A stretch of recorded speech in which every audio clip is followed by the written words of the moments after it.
We must turn to our novelists and artists, as well as our climate scientists, to imagine the world ahead of us, one where the ecosystem disintegrates, and with it our social, cultural, political, and economic structures.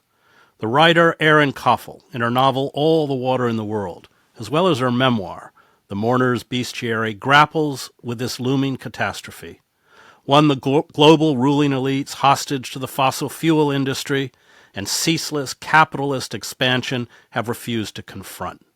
Mother told me it was slow at first, the way the world changed, her 13-year-old protagonist says in the novel. You could forget about it. People talked like you could fix it. A storm would pass, and they'd put things back together. Or one day there was no gas, and you learned to live without your car. You learned to live without bananas, without airplanes. That's how Mother said it. She said it like losing taught you lessons you needed, until you were happy to have a day with fresh water in your apartment and a bath. Things fell in slow motion, she goes on, in All the Water in the World, rolling blackouts, waves of refugees heading north and west, army everywhere, gas rationed, food scarce, the president in a huge ship offshore. In the old city, they built floodgates that kept the sea outside, blocked the ocean getting up the river, made the city an island we lived inside, a bowl that flooded up from the sewers when the storms came. In the old city, weather was a gamble. It was hot nearly all year, dry when you needed water, flooding so it couldn't be managed. Cold snaps would come and plunge you into ice, then melt and flood again, all the time everyone hoping it might turn around until they knew it wouldn't, until the world warmed up so fast you couldn't catch your breath. Every year the storms were bigger, moving the oceans up into the streets. Joining me to discuss her novel, All the Water in the World, and her memoir, The Mourner's Bestiary, is Eiren Caffall, whose writing on loss and nature, oceans, and extinction has appeared in Guernica, the Los Angeles Review of Books, Literary Hub, The Rumpus, and other publications. So I just have to say you're a beautiful writer before I begin. Thank you. So all of us who strive for beauty don't like other beautiful writers.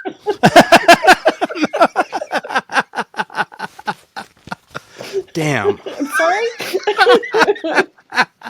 Okay, well, since you've apologized. I'm going to begin, I mean, both these books are great. I'm going to begin just a little bit with your memoir before we go into the novel, because you do something, I think, quite brilliant in your memoir. It's a memoir, I'll let you explain it, but your family has a genetic disease that has taken out, I mean, a lot of your relatives very young, including your father, of course.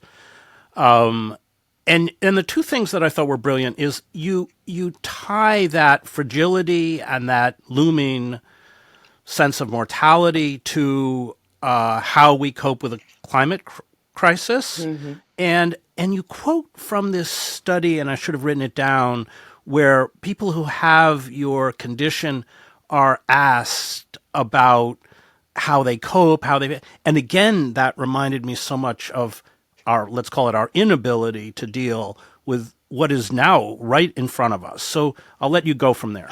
Yeah, I mean, my family has a genetic disease called polycystic kidney disease. There's about 12 million people in the world that have it, so it's relatively rare. But in my family, our history with it goes back at least 150 years. So we've had successive generations that have contracted it, and the way that it works is that your kidneys slowly fill with these fluid-filled cysts until you go into kidney failure. So until my father's generation, almost everyone died before they reached 50. And we've also been able to track the history of the disease through all of the incredible innovations in the care of kidney patients over that same 150 years. And I tried really hard to write this book without talking much about the disease. My initial forays into it were really, I just wanted to talk about the ecosystems that I was interested in as a science writer. I wanted to talk a little bit about the emotional life that we have in relation to collapse. And mostly I wanted to talk about, fish. But as I tried writing a book that was just about those subjects, I realized that my perspective on those subjects was inextricable from my family history. and from what I had learned about mortality, my own and those of the people around me, because of the disease. And so, going against generations of hiding our illness, because we have an illness where you can pass pretty easily as not disabled, not chronically ill. I started exploring it, and one of the first things that I found when I was doing research was the study that you're referencing, which was from the University of Vermont in the 70s, when I was a kid and my parents were just grappling with my father's diagnosis for the first time. And what was eerie about it was just looking at how these folks being interviewed, so many decades before I was writing, were talking about their disease in exactly the same way that my family talked about it, but also we're talking about it in the same way that I think we are struggling to talk about our climate grief, our experience with the eco collapse as a collective, as a planet who are all confronted with the evidence of our mortality, of the fragility of our ecosystem, and just don't really have a great way of managing the emotional impact of that. Well, there are all sorts of psychological subterfuges that people use both to, in essence, deny Yeah, the reality, deny the disease, yeah, and deny the breakdown of the ecosystem, yeah, which we watch. I mean, it yeah, doesn't matter whether it's in California or the migrants fleeing ecologically ravaged areas in Africa, and talk about that and talk about the similarity. I mean, yeah. exactly what is it that people do? Well, I feel like, there's a huge amount of literature about the question of denial and climate denial, where, people will be confronted with the evidence of collapse and not be able to sort of integrate it into their day-to-day experience. I was actually interested in this phrase that I don't think gets used very often, and it's in the memoir, which is anosognosia, which is a type of denial that's actually sort of medical in its nature. Denial, I think, implies that we have this like ability to choose a different path, which is we have an ability to recognize what's going on and make different decisions. And so if we just drop our denial, we can actually see what's going on with clear eye. And if we do that, then we're going to make changes. But I actually think what's happening is pathologically different than that. And that this idea of denial by itself is kind of rooted in this way that environmental movements have talked about what we need to do in the crisis, which is to sort of wake up to our own complicity and our own inability to see.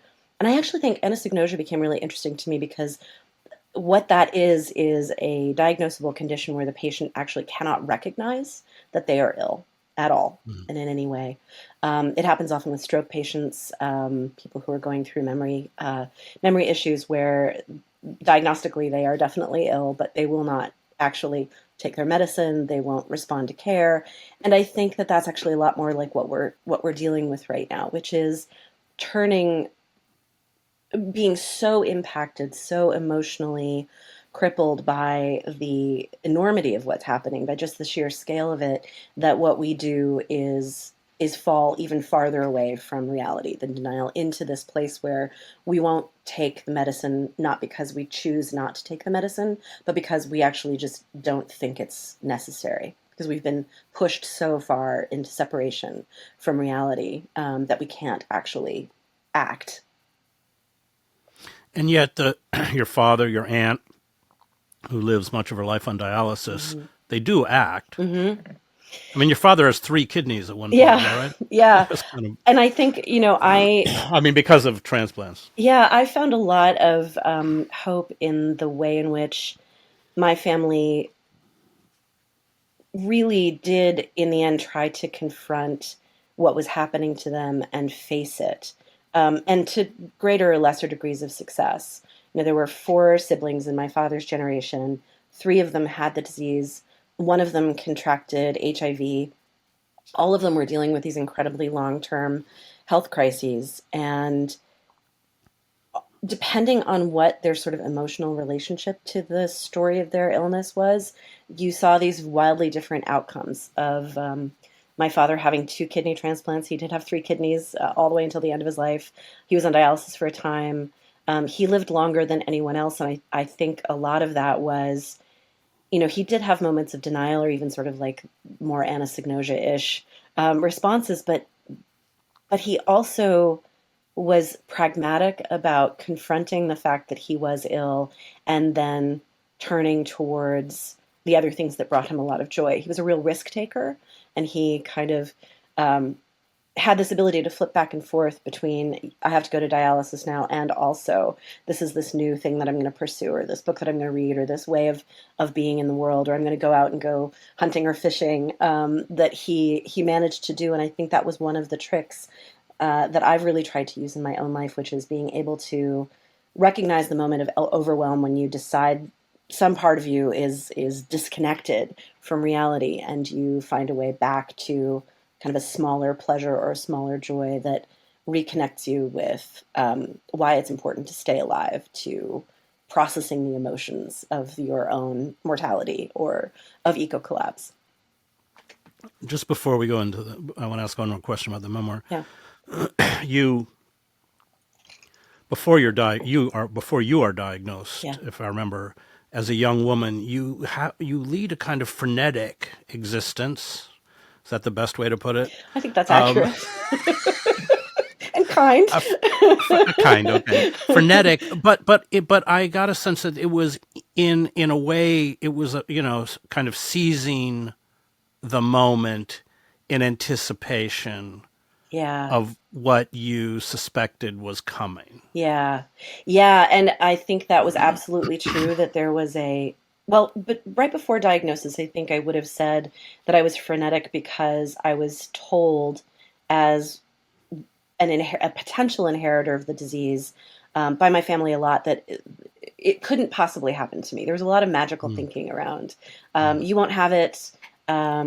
You're, sort of the golden child who's going to get away from all of this and be able to live to tell the story. And so I had a lot of frenetic energy around making up for all of these lives that I'd seen be deeply interrupted by their chronic illness and by the collapses of folks' health and the early deaths.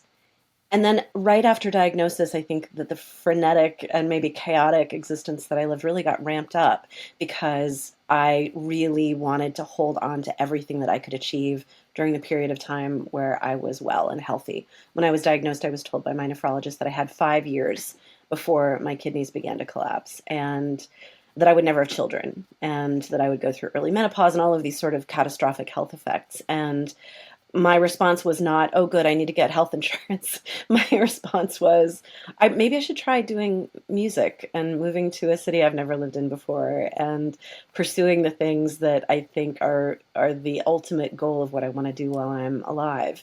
And let's see how that works out. It did not work out with a lot of safety, but I don't think I would change it.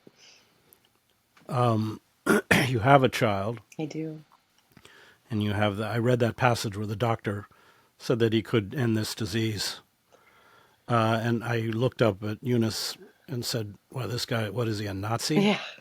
Yeah, there's a strong eugenics thread in terms of what happens potentially. Not every clinician that works with our disease, but I think, he said, I know what I can do to end PKD in one generation.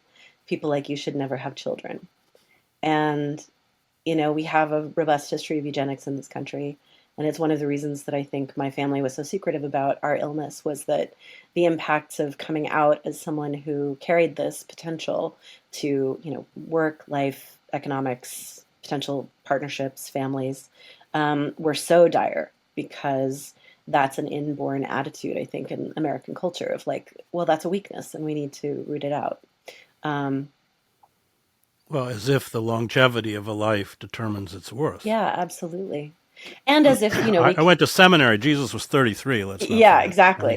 And also, I crucified. think there's this economic, story that goes along with kidney disease, which is, many, many chronic health conditions are extremely expensive to manage, but, kidney patients are often on dialysis for decades. And we really do have a hangover from the invention of dialysis, when there was a real resource guarding around who had access to this kind of life-saving technology. I mean, a portion of the book is about the panels that were put into all of the hospitals that were first getting new dialysis technology to decide who would rate the care of the dialysis that they had. I think you said it was 1 in 50. Is that right? Mm-hmm. I.e., of the 50 people who are eligible, only one would get it. Yeah, exactly. And it was a huge scandal in '62, there was a huge Life magazine article about this and about the rationing of care. And then there were, hearings on Capitol Hill. And eventually, a decade later, we had what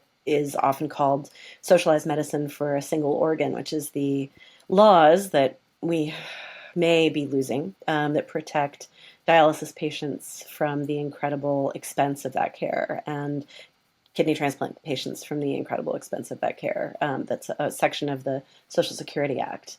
But that conversation about what is resource intensive, care, who deserves it, who gets it, I think plays into that conversation about, well, maybe people like you shouldn't have children. It's a real knee-jerk reaction within American culture, I think. Let's talk about your novel. Yeah. I love that you set it in the Natural History Museum. I did a book called Days of Destruction, Days of Revolt with the great cartoonist Joe Sacco. He I know that illustrated book. 50 pages of it. Yeah. And we were in southern West Virginia, which is a wasteland. I mean, billion-gallon impoundment ponds full of toxic materials.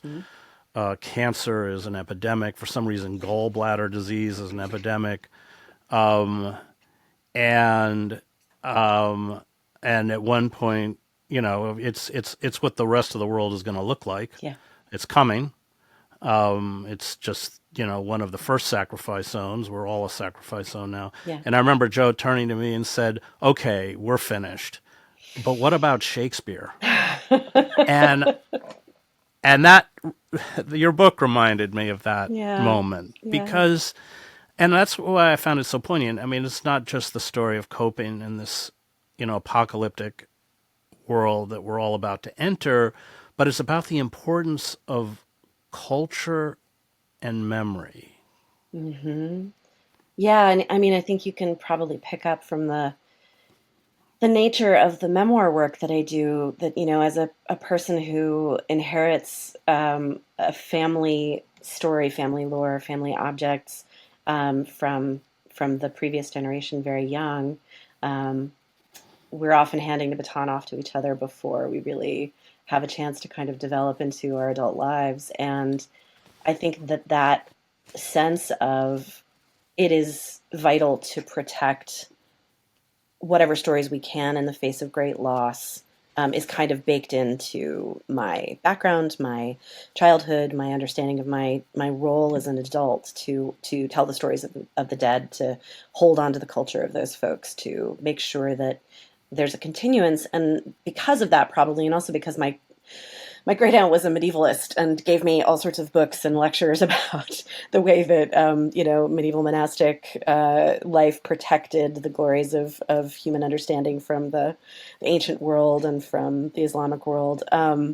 I grew up with those stories. I felt like this was an incredibly important part of human existence, was that we can't control whether we go through collapses, but what we can do in the face of collapse is make sure that we hold on to the things that are the most precious. And in the collapse of my family, that was our stories, that was these people, these characters that I write about in the memoir. And in terms of the novel, it's really about what are people who are curators and archivists and librarians and scientists doing as information that they've spent their lives gathering and protecting begins to be destroyed or collapsed or lost in great crises. In the case of the book, it's obviously a huge storm, but I think it's extremely relevant even in the moment that we're in today, where we're watching, information be pulled off of federal websites and people trying to protect archives as they're being closed. It's vital work no matter what the collapse is. And it felt important to write about that and to write into the incredible duty that people feel to the future that is part of that gesture of protection. Well, the world bifurcates. I mean, I saw it in war Yeah. between those who protect and nurture and those who extinguish. Yes. Really, there's not much middle ground. It reminds me of Emanuel Ringelblum, the great historian in the Warsaw Ghetto, who, as he realized that the ghetto was going to be liquidated, hired poets and artists. He didn't really like academics, right, because they can't write. And he buried this trove of material about the life that did disappear in the ghetto in big tin cans, Mhm. not all of which were found after the war. But one of the things he did, which you do in your memoir, which is why I think it's not your memoir, your novel, which is so great, is that he said, we're not writing a hagiography. We're writing Right. existence. We're writing about the prostitutes. We're writing about the black marketeers. We're writing about, and you do that. I mean, Mhm. the novel ends, I think, on a very moving, you know, it's hope, but it's hope grounded in the the darkness around us. Mhm. It doesn't deny the darkness. I mean, I think that's quite successful what you do. But let's talk a little bit about the logbook, the Yeah. museum. But that effort by Ringelblum reminded me of what you were Yeah. really trying to do here, because Yeah. the you write the museum logbook was to keep understanding alive. That's exactly and it's why for me Ringelblum is such a historic figure. When I went to Warsaw, it's not even marked. There's no marker, but I went to where they dug up those big cans that had the Oh. material. Oh, that's But wonderful. that's what you're essentially writing about. Yeah, absolutely. I mean, I felt like it was really important to have a physical object, a piece of material culture that the scientists and the curators who were trying to preserve the collections would use to record the history of the collections, where they were, what was there, and their understanding of them in all its complexity, and also that the main character would also feel a duty to write down her observations and what she understood about the way that the world worked and the way that water and weather worked in that world. Because they were saving it for a potential future that they couldn't imagine. As I was writing it, and this is in the book, I got completely obsessed with what happened in the protections of the collections in Leningrad during the siege, and not only in the Hermitage, but also in the archives that were next door. And I actually just heard a fantastic story, which was slightly new to me, at least the details of it, about the first seed bank, which was also in Leningrad at the time and was protected by the folks who were trying to preserve all this different seeds that they wanted to ensure would be there to rebuild the Russian harvest after the war was over. And we have examples of that obviously in the Iraq War, and it's ongoing in Ukraine. Um, and we have its Gaza, opposite, where it's not Gaza, happening in Gaza, Gaza, right? Gaza Gaza's too. been just so much destruction there that there's fewer stories of what's being saved because it's just been targeted. But it's targeted for a reason, and it's targeted for the same reason that you want to save it, which is that. And I love that you said that it's hope, but it's hope that it's grounded. I really feel like the kind of hope that we need in this moment is this really muscular, fierce hope, right? That's like absolutely clear-eyed about what's going on, and refuses to be ground down by the seeming impossibility of preserving the things that we want to preserve. I just want to read that little passage Yeah. about Leningrad. We were like the people in Leningrad, Father said, in the war, the second one, when the Hermitage, a museum bigger than ours even, was left for dead in a dying city, but the curator stayed. There wasn't much left, but in Leningrad, in the siege, in the war, the curator stayed and ate restorer paste to stay alive, and wrapped the dead and laid them in the basement until the thaw, and chipped the ice off the paintings while the siege went on outside. All that mattered was that the art remained. Even if they could have run away across Lake Ladoga into the edges of the taiga forest and hidden with what they knew, they wouldn't have left. They belonged to the art, and the art belonged to them, and it was a sacred duty. Yeah. It is a sacred It is duty. a sacred duty. Yeah. And I've met plenty of scientists and curators and historians over the course of researching both of these books that have expressed that exact same duty.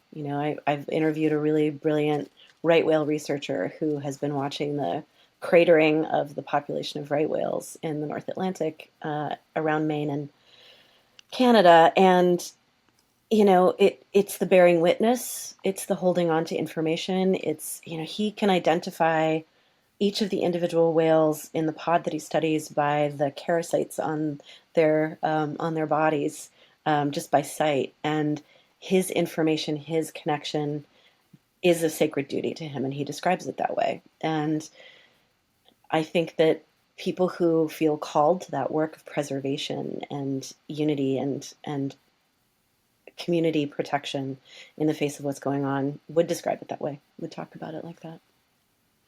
Why did you decide to? I think it works perfectly, but why did you decide to tell this story through the eyes of a 13-year-old girl? I mean, the glib like author answer is that she's the one who showed up. Um, but the larger answer is that I felt like this was a story that I wanted people to connect to and engage with in a space of recognizing and sitting with their own vulnerability. And so, a deeply vulnerable voice of a complicated young person, young woman who had never known anything but traumatic events was actually a really important voice for us to follow through the process of fighting for her own life, fighting for her history, fighting for the people that she loved, and fighting towards a future that she really believed in. And I think the more that we make space for those kinds of stories of empathy where we have a lot of post-apocalyptic stories where there's like heroism and it's very intense or violent, or that it's held in the bodies of people who are thought of as having a lot of strength. And I just think actually it's that vulnerability and that presence that's the real tool that we need to be able to move carefully through the world that we're being confronted with at this moment and in a possible bleaker future. Holding on to that vulnerability and that humanity and being able to speak and think through that story is really important, because strength looks like a lot of different things, right? It sometimes looks like a complex, slightly shut down young woman who doesn't talk a lot in the book. There's not a lot of dialogue between her and the people that she loves. And her coming into understanding and seeing her own strength was a really important story that I thought was not missing from the canon, but is underrepresented in the kind of books that I like to read and that I think about writing. Yeah, you're talking about Cormac McCarthy, of Yeah, course. a little bit. Who I love, but He's a great he's a writer, but great writer. he's hyper masculine, Yeah, exactly. And but the power of the I forget the novel. It's the one where the guy gets the money, and but he dies protecting a young girl, yeah, yep, which they cut out of the movie, yeah, of course. because it had to be a hyper masculine Yeah, yeah. feast. There's a lot of gentleness in Cormac McCarthy too. There is, but it's different. It's different. The hyper Yeah, masculine figures are central. yeah, they are. So I want to talk a little bit about the violence. There is violence in your book. Yeah, I think there has to be violence, having been in disintegrating societies.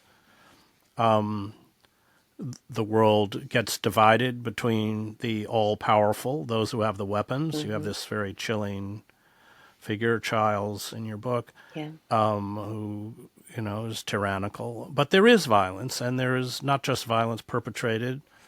And at one point, there's an attempted rape, but not just violence perpetrated on the vulnerable, but there are acts of violence by the vulnerable to protect yeah. themselves. And I don't like it, but I've seen it, and you were right to chronicle it, and I want you to talk about why.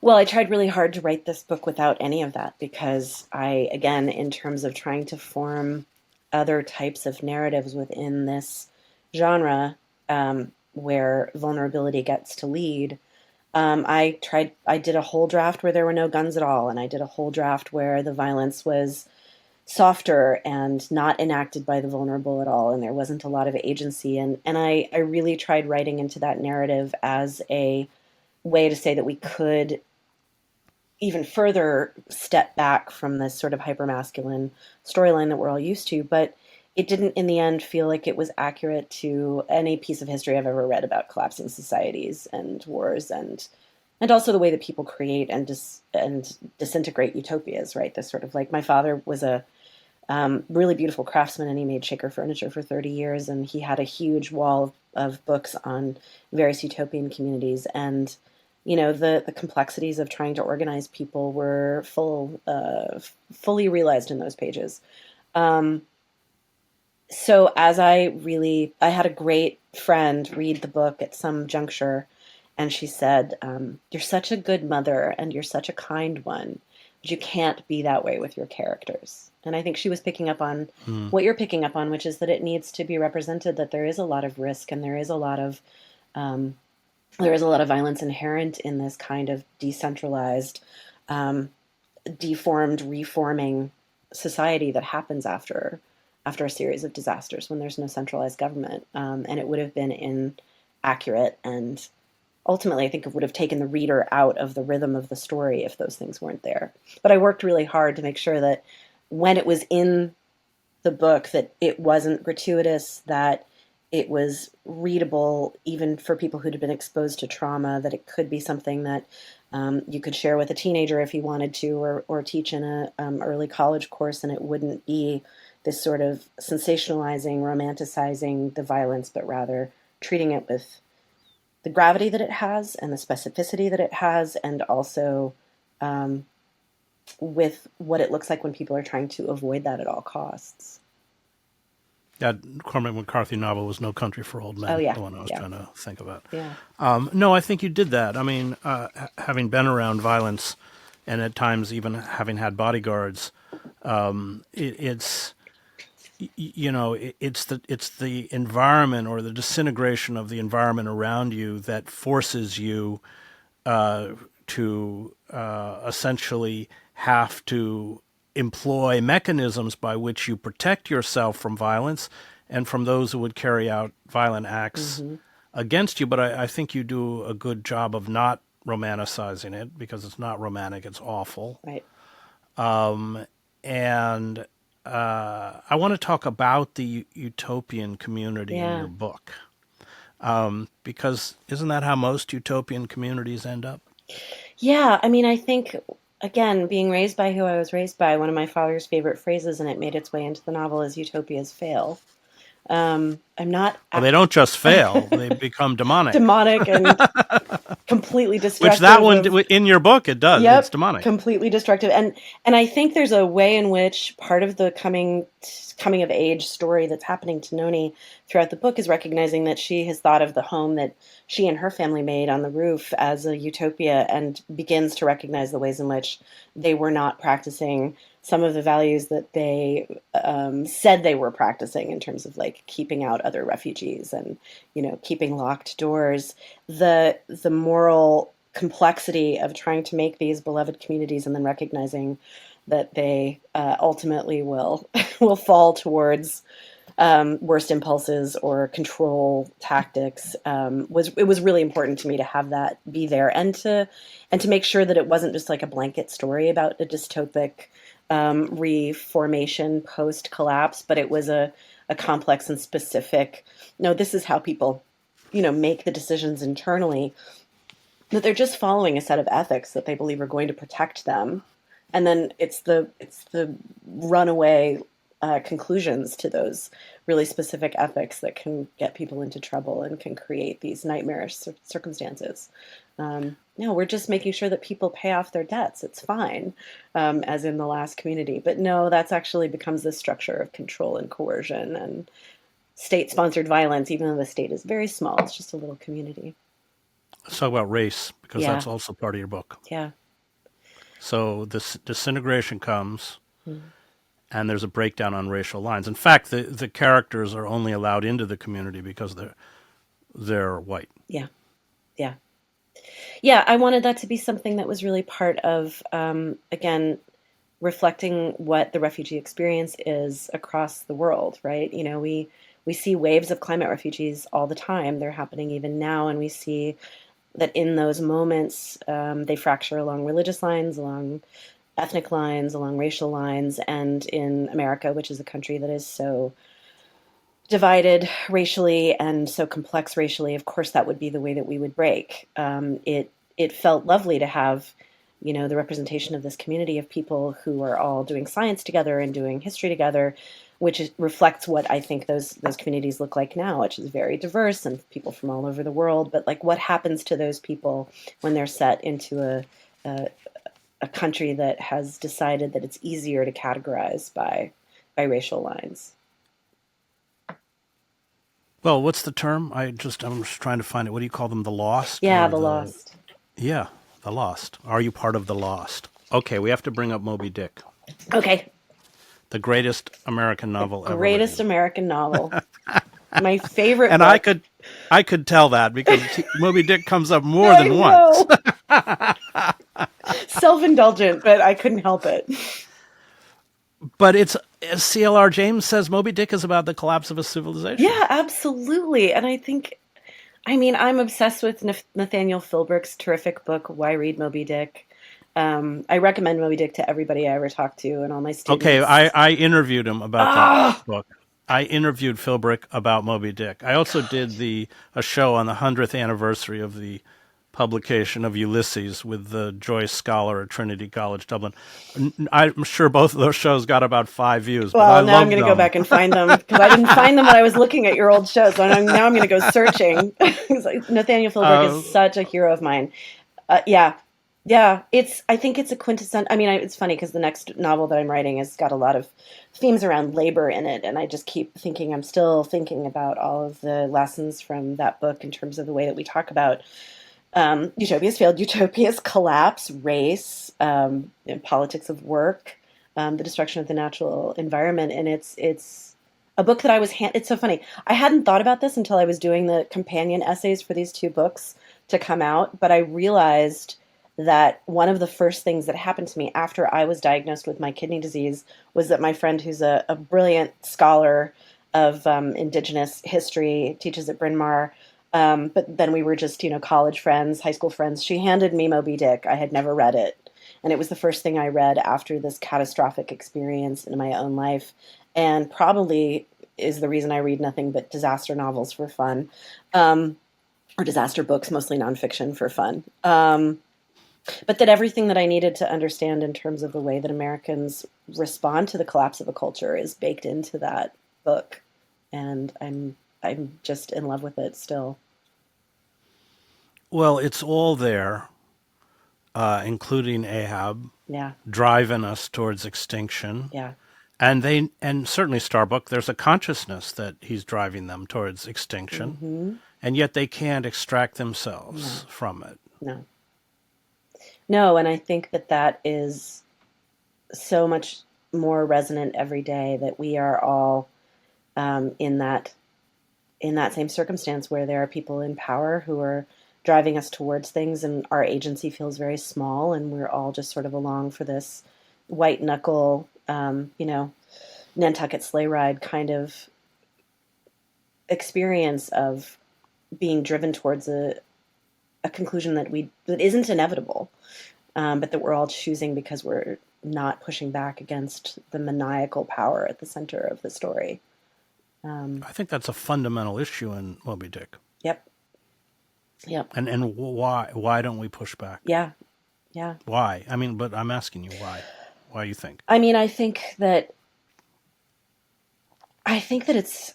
I mean, the only thing I can think of at the moment is just what we're experiencing right now in American culture. Right, we're not pushing back because we're trying to work around it. We're hoping for the best outcome. We're hoping that appeasement of the mania will work to slow the collapse, or that if it doesn't, it'll only affect just those of us on the boat. If we get the white whale, we'll be okay, and then things can go back to normal. There's a real, well, let's just get this one catastrophe out of the way, and then we'll be all right kind of attitude that's part of the way that all of the characters rotate around that mania at the center of the book. And I think living in America right now really feels like that, right? We're all sort of rotating around a mania that we just don't know how to get out of the way of, right? How to affect it. We push back in small ways in our daily lives. We understand the complexity of what's happening. Um, But do we? I Do we don't really know. understand? Parts of it, and I think that's what's so great about the book is that I feel like each of the characters holds a portion of the complexity of the story. That's part of why I love it so much, is that it's this spider web thinking way of looking at American life and American people. And I think that that would probably be true now. Each of us is holding a small part of it, but the larger picture is unfolding around us until, yeah, we're in the sea looking at the sinking ship. Um, Do you embrace Melville's belief that the deity is malevolent? oh no, I don't. I don't. I I was raised probably too much around utopian thinkers, and also I believe in the, maybe it's only 51% instead of 50% of the energy and power of nature and human experience tending towards good. And I think of that as the divinity as well. The divinity is complex, but it's lightly weighted towards justice. I don't know if you know Mark Edelman's book, Shielding the Flame. You No, know I don't know Mark? that He book. was one of the deputy commanders of the Warsaw Ghetto Uprising, the only one who survived. And he was interviewed by a journalist named Hannah Krall. And he said he became a cardiologist after the war. And after his experience in the uprising, he felt like Melville, that the deity was malevolent and shielding the flame. He said he became a doctor because he would cup his hand to shield the flame, our life, as long as he could before it was snuffed out. The You write that about greed. Hmm. Having gone to some of these elite schools where they tout such superior education, once these people enter the power elite, it is greed. Hmm. They never have enough. Greed like that didn't start out bad. What alters wanting is what's behind it. Greed and hope aren't opposites. Greed and hope are twins, grabbing for the same thing, one in fear and one in faith. Yeah. Explain what you mean by that. I think that there's a baseline desire for protection, for resources, for enoughness that's part of the human experience. And I don't think that it necessarily breaks towards the good every time, but I think it's more prone to breaking towards the good if people aren't afraid. And I feel like I write towards that all the time, in that part of writing stories about death is that I think that people are more prone to being afraid of death, and that this anti-death cult that we've built here in America, this idea of immortality through money or through life extensions or through perpetual youth, is bound up with an inability to tell a story about death that doesn't terrify folks. And I have been in proximity to it for so long, and so intimate with it in my own family and in my own body, that I don't have that same narrative baked in. I've had to question it and think about it, and to become comfortable talking and feeling through death. And I think the more stories that we tell that help people move away from that fear, the more that we're going to reduce that sense of greed for the self, for the small family, for the small corporation, right? For the thing that isn't collective, for the thing where, I'm terrified that I'm going to die, so I have to make sure that I have everything I personally need. And if we can do that, if we can have more narratives that help soothe that fear, I think we're more protected. We move away from greed. We move towards hope uh, in a more consistent way. Again, it only needs to be 51%. I'm not saying we could eradicate it, but I think that we need to be able to create those stories for the people who are open to them. Doesn't that proximity to death teach you what is precious? Yeah, absolutely. And for me, and much to my detriment, this has never been about anything material. It's mostly about time. and it's about family and the people that I love. And It's about your son. I mean, that's yeah, from your book, your memoir. yep, yep, it is. Deciding to have a child when you're told that you have a chance of them inheriting your disease and the disease that you watched kill your father, it gets you pretty clear pretty quickly about whether you believe that life and connection and love matters more than the possibility of loss. Well, that's the beauty of Thornton Wilder's Our Town. Oh yeah. And of course, I think it's a point you would tend to make is it's that inability to cope with our own mortality, that struggle, and of course, consumer society pushes us to this to Mm-hmm. build monuments to ourselves, Mm-hmm. which blinds us Yeah. from what's important. And that's why I'm not going to. You have to go buy. People have to go buy the book, so I'm not going to read the ending of the book. But you do that beautifully. I think Thank exactly that point. you. Thank you.